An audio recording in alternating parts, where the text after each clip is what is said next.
waxaan ku sugannahay suuqa weyn caasimadda SSC Khaatumo ee magaalada Laascaanood suuqaas oo ciidanka damisku heegan ugu jiro heegankaas oo ah laba siyaabood ah mid inaanu ciidamada amniga SSC Khaatumo ee kala duwan inaanu garab siino iyo mid ah in maadaama ay xaaladda emergency-ga dabeed suuqana saxadiisu ay farabaweyn tahay oo maalin lagu jiro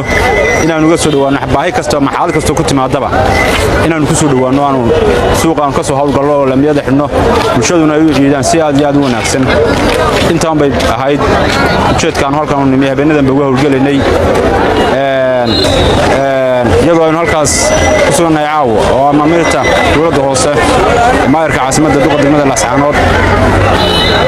amar soo bixiyay inaanu suuqa kaga hawlgalno